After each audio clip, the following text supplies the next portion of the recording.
This man discovers the world he's living in is built on a lie, and his life, among many others, is in grave danger. He is left with two options: escape and begin anew, or rescue others even if it means risking his life. What will he choose? Hello, welcome to our channel. Today we'll recap and review an American science fiction film, The Island.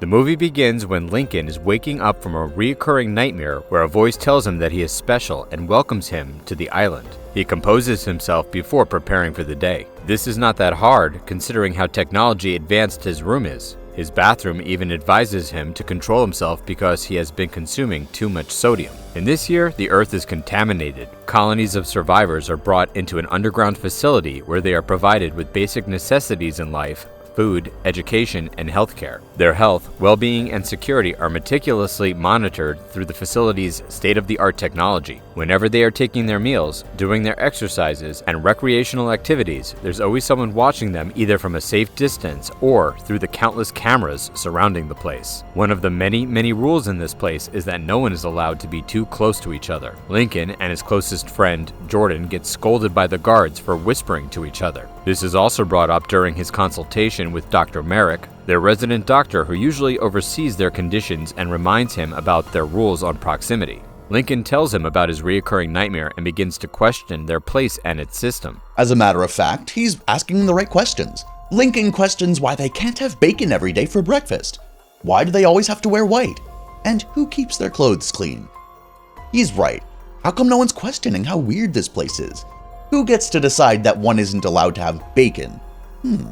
Dr. Merrick gets worried, especially when Lincoln says he wishes there was more than waiting just to go to the island. The island is the remaining place on Earth that is not contaminated, and everyone in the facility yearns to be there. However, not everyone gets a chance because the only way you could go there is by winning the lottery. And apparently, not everyone yearns to be there, as Lincoln is not as excited as others. After hearing his questions, Merrick runs tests on Lincoln by placing microsensors through his eyes to monitor his brain activity. While working in a lab, Lima's water broke and she is overjoyed since giving birth is an easy ticket to the island. While everyone's distracted, Lincoln removes a chip from his computer so he could have a reason to see one of the technicians in the place, Mac, whose workplace is an off-limits basement. One of the staff gives him a key card which he uses to reach the basement. Lincoln likes to talk with Mac because he gets to drink alcohol and hears vulgar words and stories about things he has not heard before. Before leaving for work, Mac reminds him to never tell anyone about their conversation. A little later, another lottery takes place and Jordan wins a slot. Lincoln gets sad upon hearing this, but still congratulates her. That night, Lincoln gets awakened from one of his recurring nightmares of the island. Tired of just letting it pass, he decides to use the keycard he didn't return to the staff to roam around the facility. While searching the area, he discovers a place he has never seen before. He puts on scrubs to avoid getting attention, enters one of the rooms, and sees Lima, who has just given birth. However, he is horrified when he sees how the doctor injected Lima, who hasn't even held her baby, with a substance that instantly kills her. The doctor then brings the baby to a room where a woman, who looks exactly like Lima, tearfully holds the baby in her arms. Lincoln leaves the room after confirming Lima's death and reaches the reception area where two men are demanding to pick up Jamal Starkweather, a famous football player.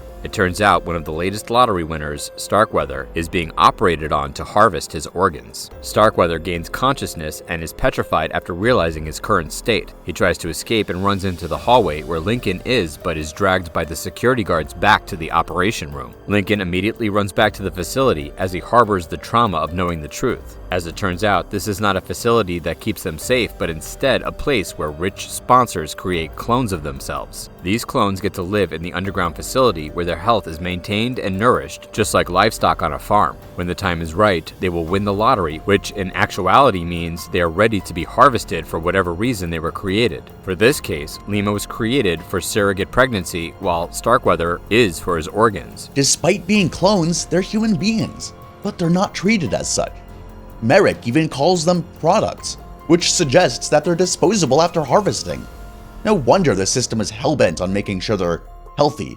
Lincoln rushes to Jordan's place to take her so they could escape. Unfortunately, Merrick has already issued a complete lockdown in the guise of contamination, and countless armed guards are onto him. Lincoln continues to drag the confused Jordan away and makes it to the door, which takes them to the lower floors. Despite being shot at and pursued by armed security guards, they were able to reach the basement unscathed. Well, not that unscathed, as Lincoln was almost beaten to death. Luckily, Jordan manages to knock their pursuer down. They continue their escape in the ventilation pipes, but fall into a room where countless bodies are tied to beds where brainwashing takes place. The security catches up to them, leaving them no time to process things. The two ride an elevator that brings them to a pathway toward the exit. However, it turns out to be a hologram, so they take another door where they finally reach the outside world. The duo couldn't believe their eyes as they remained alive despite being outside, completely debunking the lies fed to them. Merrick composes himself to meet rich clients and continue their business. As it turns out, this doctor lies to the clients and says the clones are not conscious, therefore not human. While another speaker takes over, Merrick hires a mercenary, Albert, to capture Lincoln and Jordan and return them to the compound. Thinking they are just emotionless clones, Albert agrees to the terms. The next day, after taking enough rest, the two find Mac in a local pub.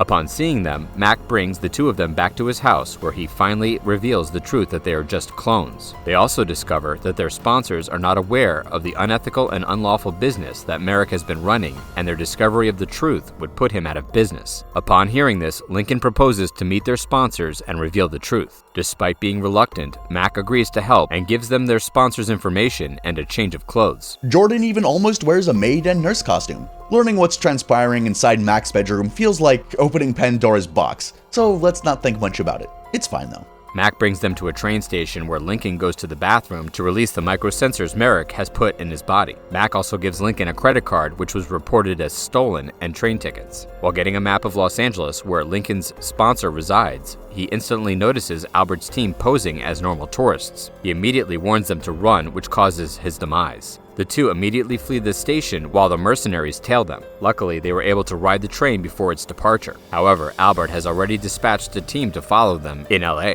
Despite that, the two were smart enough not to pass through the station, and they finally reached the streets of London. Unfortunately, Albert has a whole team pursuing them, and it doesn't take them long to discover their location. Lincoln then uses the stolen credit card, which causes them to get arrested for Mac's murder. Since their capture will endanger their sponsors' reputations, one of Albert's team hits the dispatch car with a truck. While a gunfight is transpiring between the mercenaries and cops, the two escape. After their intense fight for survival, the two manage to jump on a truck and they use their machinery pieces it was carrying to take out the cars that were following them. Albert then sends a glider back that manages to pass through and stops the truck with a shot. However, the rider gets knocked off and Lincoln steals the bike with Jordan to continue this intense escape. After one damaged building, a crashed helicopter, and a few more casualties here and there, the two finally escape the mercenaries' line of sight. Merrick, on the other hand, is now having more problems as one of the clones is beginning to ask the same questions that Lincoln was asking before. As he's learned his lesson with Lincoln, he kills this clone and gets everyone else to be tested. The test results come up and they discover that Lincoln is regaining his sponsor's memories. The same defect is also seen in his ward, the Echo Department, which stresses the hell out of Merrick, since this is millions of dollars of investment going to waste. After taking enough rest from that ridiculously backbreaking chase, the two went to Lincoln's sponsor's residence. Since he shares the same DNA as him, he and Jordan easily enter the house. There, he sees a person with the same face as him, but is leading a completely different life as him. He also sees the boat that's been appearing in his dreams. All of a sudden, his sponsor, Tom, struck him in the back. He only stops as he is in awe to see a person who looks exactly like him. After hearing them out, Tom is more than happy to help them by removing their bracelets, which the facility uses to identify them, and offering them new clothes. He also reveals his deteriorating health because of chronic hepatitis, which is his reason for buying a clone. Lincoln thinks he can trust Tom, so he asks him for help to expose Merrick. Tom accepts it in front of him, but goes to his room to call the Institute and report their location. Jordan, who is fortunately intuitive, sees through his lies and informs Lincoln. Upon hearing this, he takes one of Lincoln's cars through the same fingerprint. While on the road, the mercenaries caught them again, which starts another chase. Tom pulls a gun on him, but Lincoln continues to drive despite the growing threats to their life. Seriously?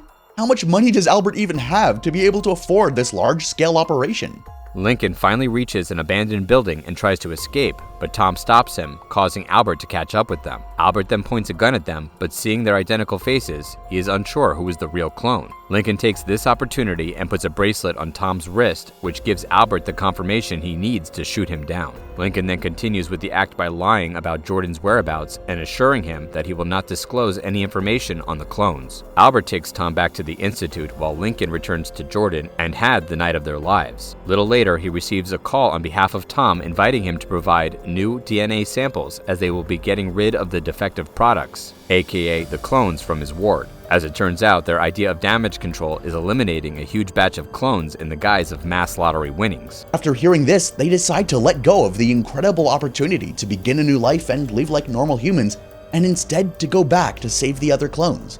Lincoln, who poses as Tom, goes to the Institute, while Jordan uses the card to be captured by the mercenaries. This plan works when Albert and his team immediately take her back to the Institute. Albert notices the teary-eyed Jordan and begins to question what he's doing. While she is about to be cut open, she takes out a gun she's been hiding all this time, subdues her guards, and wears a doctor's robe before leaving the room. Lincoln gets the keys from her to destroy the hologram and reveal the truth. Albert gets a change of heart after seeing how humane the clones are and starts to see Merrick for who he truly is, a murderer with a god complex. While all of this is happening, the doctors finally discover that the body in their possession is actually Tom, and this triggers the security alarm. Meanwhile, Lincoln makes it to the room but was unable to turn the system off due to its bulletproof glass. The enlightened Albert, on the other hand, helps Jordan in freeing the clones and holding off the guards. Lincoln decides to overload the machine with pressure, but Merrick shoots him down. Lincoln fights back by knocking him down, but Merrick catches up to him. Their fight is interrupted when the machine explodes. The two continue with their intense fight as the building collapses in front of them. Finally, after being on the face of death several times, Lincoln prevails when Merrick dies after being strangled to death by the wires. The hologram is finally destroyed and the clones finally discover the truth as they bask in the sun from the outside world. Thousands of clones run to go outside while Lincoln and Jordan reunite with a kiss as they thank Albert for changing his mind.